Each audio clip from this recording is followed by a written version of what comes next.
घातक साजिपारे आपणक बेकर सुना चेन कारण सुना चेन झांपिबाकू लुटेरांक उद्यम बेले केवल जे लहुलुहाण होई पारंती ताहा नुहे आपणक जीवन भी चली जाई पारे।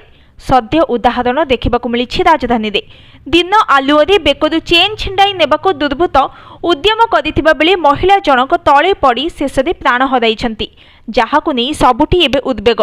राति तो राति दिन रे भी लुटेरांकर राजुती जहाँ बढ़ाई देइछि राजधानीवासींकर बीपी। सुना चेन लुट्र शिकार हेबा बेले जड़े महिलांकर जीवन जाइछि, जहाँक ना विष्णु पात्र।